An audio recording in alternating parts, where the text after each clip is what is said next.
Hello, हाय, नमस्कार। स्वागत है सबको ट्रैवल ग्लिच पे। तो आज हम आए हैं खेती की तरफ। थोड़ा देखते हैं खेती कैसे हुआ है। तो कल परसों तो साइक्लोन आ रहा है, इससे पहले देख लेते हैं कैसे हो रखा है खेती। तो चलो घूमते हैं, देखते हैं और एक वीडियो बनाते हैं, छोटी सी वीडियो बनाते हैं, क्योंकि खेती कटने के बाद ये सीन देखने को नहीं मिलेगा। तो उसके आगे चलो हम जाते हैं और खेती के बारे में कुछ जानते हैं और क्या क्या होता है, चलो देखते हैं। तो खेती उस तरफ है, उस तरफ जाएंगे। इस तरफ तो हमारा गांव है, इस तरफ चारों तरफ गांव है, पीछे की तरफ भी गांव है, इस तरफ भी गांव। तो दोनों गांव के बीच में खेती है। चलो थोड़ा घूमते हैं, देखते हैं कैसे हाल हो रखा है। तो कुछ लोगों ने धान का कुटाई किया है, तो यहाँ पे देख सकते हो, यहाँ पे। और यहाँ पे धान है। कल रात को लगता है कि उनको टाइम नहीं मिला लेने में, तो यहाँ पे धान है, देखो बांध के रखा है। इसके अंदर भी धान है। रात को कुटे होंगे, रात को 8-9 बजे, तो टाइम नहीं हुआ होगा तो नहीं ले पाए, तो ढक के रखा है, बांध दिया है। चेक कर लेते हैं थोड़ा। हाँ भाई, धान है, ये देख लो। और जो वेस्ट मटेरियल देख लो, यहाँ पे कुछ निकला हुआ है। ये कुछ काम का नहीं है, लेकिन घर में अगर मुर्गा मुर्गी हो तो ये भी खा लेते हैं, कुछ नहीं मिले तो। चलो हमारे खेती की तरफ जाते हैं, इतना ही रुकते हैं यहाँ पे। चल चल के एक छोटा सा वीडियो बनाने को कोशिश करते हैं। चलो। पानी अभी भी खेती से नहीं खत्म हुआ है, ये देख लो, पानी अभी भी है। तो सुबह का टाइम है, तो दूसरे लोगों का खेत देख सकते हो, ऐसा हुआ है। खेती में ले गए हैं सब घर, ये देख लो। कुछ ही बचा है, ज़्यादातर तो लेके चले गए। जो पका हुआ था वो लेके चले गए और कम ही बचा है। तो पहुंच गए हैं हमारे पौंड के पास। ये देख सकते हो फूल वगैरह कितना सुंदर सा हो रखा है। अभी सुबह का टाइम है, बहुत सुंदर लग रहा है। सुबह का टाइम में तो वीडियो इतना अच्छा नहीं आता है, लेकिन देख लो फूल कितना सुंदर खिला हुआ है। अभी यहाँ पे रखा हुआ है, बांध के रखा हुआ है। हमारा खेत उस आगे की तरफ है, वो पेड़ देख रहे हो, वो पेड़ के आगे। चलो चलते हैं, देखते हैं। ये दूसरे लोगों का खेती है, दूसरों का खेती इस तरफ से हुआ है। ये धान देख सकते हो, इस तरफ से हुआ है। हमारा जो आगे थोड़ा पका नहीं है, जो दिखाई दे रहा है ना, वो वाला, ये वाला खेत हमारा है। देख लो कैसा हुआ है। एक, वो वाला 2, उसके आगे जो है ये 3, लगातार ये वाला हमारा है। ये देख लो धान कैसे हुआ है इसमें। चलो पका नहीं है, हुआ है। इस तरफ का भी देख लो, तो दूसरे लोगों का है, ये भी पका नहीं है अभी।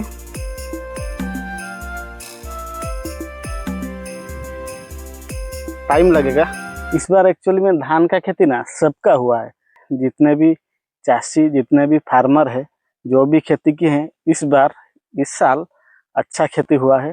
देखिए हमारा वाला धान देखो कैसा है, और दूसरों वालों का भी देख लो धान।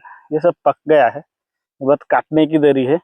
और आएंगे साइक्लोन के बाद कैसे इफेक्ट रहता है। अभी तक तो फिलहाल ठीक ठाक ही हुआ है। जितने लोग भी यहाँ पे खेती किए हैं, सब लोगों का ठीक ठाक ही हुआ है।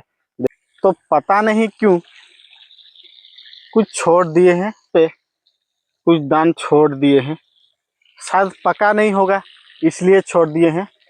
तो ये देख लो धान के खेत, और यहाँ पे कुछ लगाया गया है मछली पकड़ने के लिए।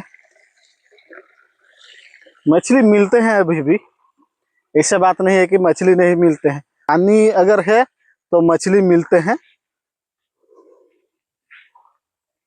मतलब कि यहाँ पे पानी है, देख लो। तो इसी जमीन में मछली तो जरूर होंगे। आगे जो था वो पॉन्ड, उसमें से मछली निकलते हैं और ये खेत में आते हैं, इसलिए वहां पे कुछ लगाया गया है मछली पकड़ने के लिए। तो चलो आगे जाते हैं।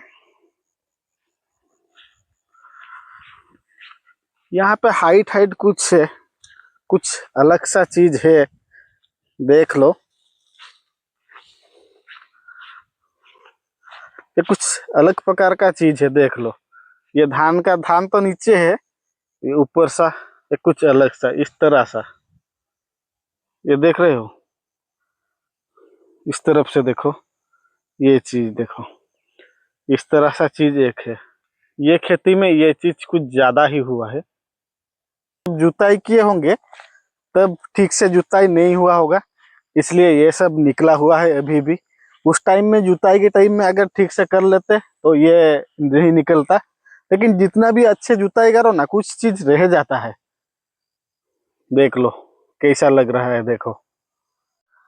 अगर ये धान का पेड़ नीचे हो जाएगा तो मशीन से, जो ट्रेसर मशीन है उसमें जो काटते हैं ना, वो ब्लेड नीचे तक नहीं जाएगा, तो काटने में दिक्कत होगा। खड़ा अगर रहेगा तो आसानी होगा।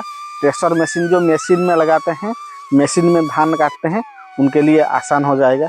और जो औजार से काटते हैं, मतलब कि हाथ से काटते हैं, उनके लिए ये धान का जो पेड़ है ना, ये धान का पेड़ जब सोएगा तो अच्छा से कटता है। खड़े होके बैठ के काटते हैं, इसलिए वो क्या करते हैं ना, एक बड़ा सा डंडा, बांस का डंडा लेते हैं, पहले इसको सुलाते हैं, बाद में काटते हैं, तो आसानी हो जाता है उन लोगों को भी। तो इस तरफ से ये काटा जाता है। लेकिन मशीन से तो क्या, मशीन तो आएगा चढ़ा के ले जाएगा। मशीन से काटने से आजकल थोड़ा प्रॉब्लम हो रहा है। प्रॉब्लम मतलब कि क्या, थोड़ा सा अनाज नष्ट हो रहा है, वेस्ट हो रहा है। इसलिए लोग प्रिफर करते हैं गांव में थोड़ा सा खुद से हाथ से, औजार से खुद से काटने को कोशिश करते हैं। धान भी कम वेस्ट होता है। और एक चीज़, पैसा नहीं होता है ज़्यादा, मशीन ज़्यादा डिमांड करता है, वो मिनट के हिसाब से पैसा लेता है, तो इसलिए कम लोग यूज करते हैं मशीन को। और ये क्या, थोड़ा सा लेबर लगाओगे ये काटने आ जाएंगे। इससे क्या, गांव वालों को भी मिल जाएगा, जो पैसा मिल जाएगा, आराम से आते हैं काट के जाते हैं। तो सब तरह से देखने के लिए एक अगर आम आदमी है तो उसके लिए अच्छा है हाथ से काटना। और अगर जिसके पास पैसा है, सब कुछ है, तो टाइम बचाने के लिए वो क्या करता है कि मशीन लगाता है। और साइक्लोन के बारे में क्या ही बोले, ओडिशा में साइक्लोन तो तारक मेहता की जो सुंदरलाल, जो जेठा जी का साला, वो जैसे अचानक ही आ जाता है।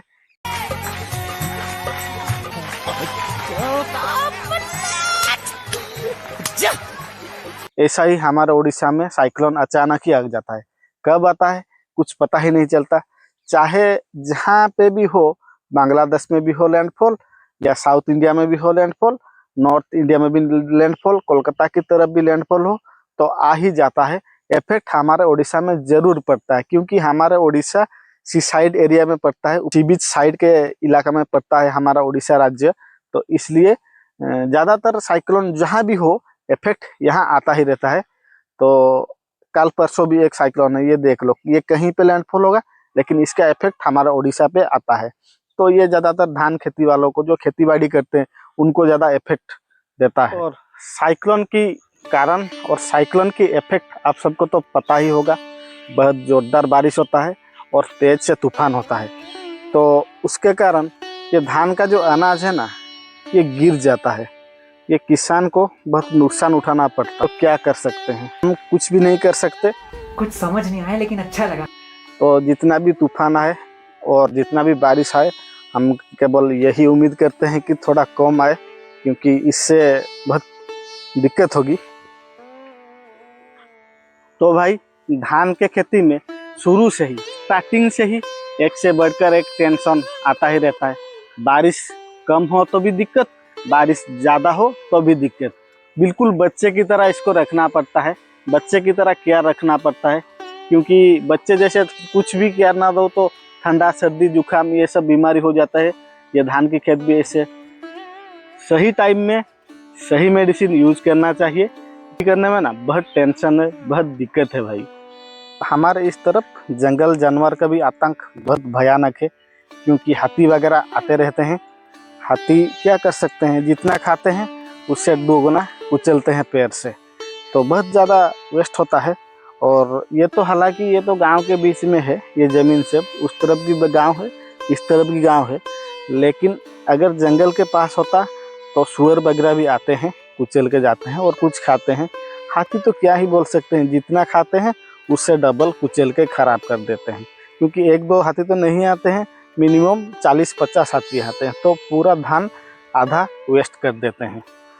और एक बात, ये बात हमारे सिर्फ यहाँ की नहीं है, ये हर तरफ की बात है, हर जगह की बात है।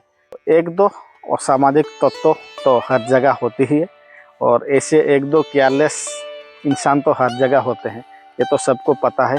तो क्या करते हैं कि अपने गाय भैंस और बकरी छोड़ देते हैं, ऐसे बांध के नहीं रखते हैं, ऐसे छोड़ देते हैं। सब चीज़ यहाँ पे आते हैं और अपने मन से खाते हैं, तो दिखाई तो नहीं देते होंगे, कहीं कोने में जाके खाते होंगे, तो इससे बहुत सारा वेस्ट होता है।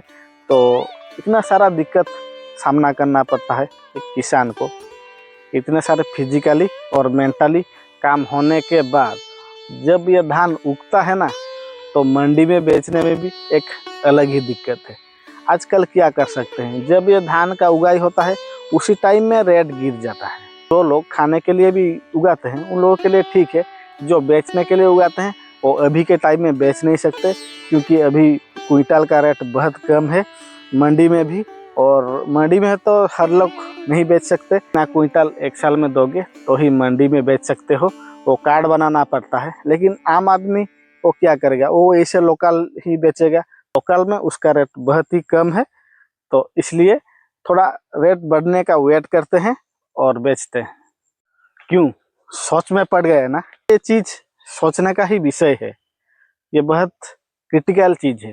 मंडी में रूल है कि इतना क्विंटल एक साल में दोगे तो ही कार्ड बन पाएगा, उससे क्या होता है गवर्नमेंट रेट में बेच पाओगे। लेकिन उसके लिए जो इतना का लिमिटेड है, मतलब कि एक साल में 60 क्विंटल या 80 क्विंटल, तो हर कोई तो 80 क्विंटल नहीं उगाता है ना, क्योंकि ज़मीन है इतने कम है।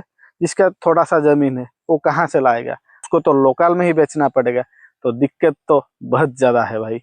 तो इतने सारे परेशानी, दुनिया भर की परेशानी से जूझ कर उगाया जाता है ये धान। इमोशनल वीडियो करने का कोशिश नहीं था, लेकिन मूड किया कि ग्राउंड फील्ड में असल में क्या होता है वो दिखाता हूँ आप सबको। इतना इजी लगता है ना हमको, आराम से घर में बैठ के पका के खा लेते हैं ये चीज़ वो चीज़। तो जैसे वेजिटेबल का रेट बढ़ रहा है, मैं चाहता हूँ कि ये धान का भी ऐसे बढ़े। वेजिटेबल तो शहर में क्या गांव में क्या बढ़ता ही जाता है, लेकिन धान इतना ही इतना। विश्वास नहीं करोगे, अभी 1200 रुपया क्विंटल अभी के सीजन में, तो सोचो अभी पीक का टाइम है, 1200 रुपया क्विंटल, वो भी बाहर में।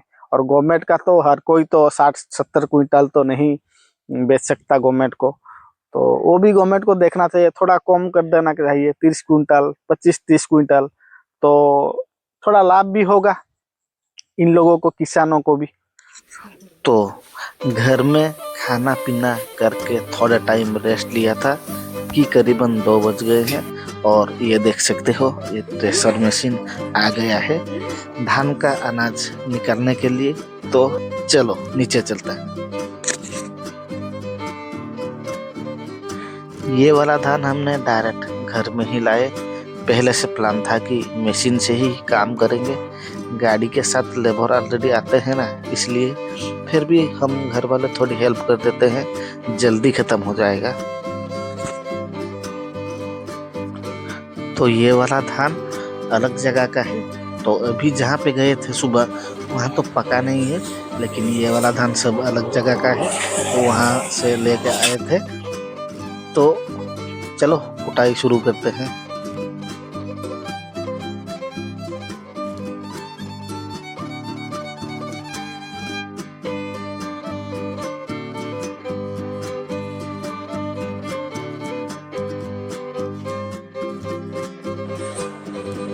देख लो कैसे धान को अंदर डालते हैं, भूसा और अनाज अलग हो जाता है। अंदर एक फैन जैसा मशीन लगी होती है जो सब कुछ शॉर्ट कर देती है। ये वाला मशीन ट्रैक्टर में लगा हुआ है और बहुत पावरफुल है भाई।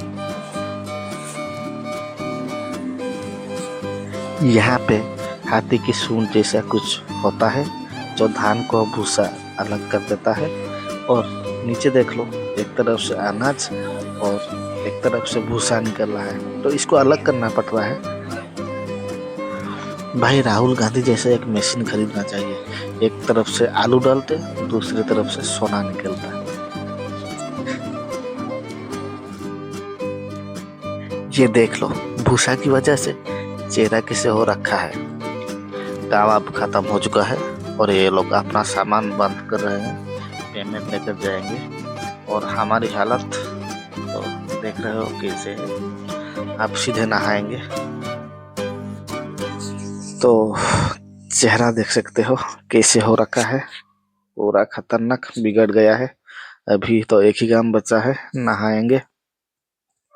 कितना तकलीफ, कितना परेशानी के बाद आप खाते हो चावल, गेहूं, बाकी सब चीज़। बाकी यूट्यूब चैनल में तो आप सब देख रहे हो कि टाउन का क्या हाल है, कैसा चल रखा है। हम जहाँ पे हैं अभी ओडिशा के मयूरभंज में, तो मयूरभंज जिसमें ऐसा हाल हो रखा है अभी का टाइम में, आज का डेट में। डेट तो आपको नीचे दे रहा हूँ। मैं भी बहुत सारे यूट्यूबर को फॉलो करता हूँ, फॉरेन में बाहर घूम के रिकॉर्ड करते हैं। तो हमारे पास जितना है साधन, जितना जा सकते हैं तो उतने में ही रिकॉर्ड करने को कोशिश करते हैं। तो ऐसा ही वीडियो आएगा। अगर लगे आपको ये वीडियो थोड़ा अच्छा है और थोड़ा जानकारी के लिए और इंटरेस्टिंग लग रहा है तो सब्सक्राइब कर लेना वीडियो को। कोई प्रेशर नहीं है कि करना ही पड़ेगा, अच्छा लगे तो कर देना।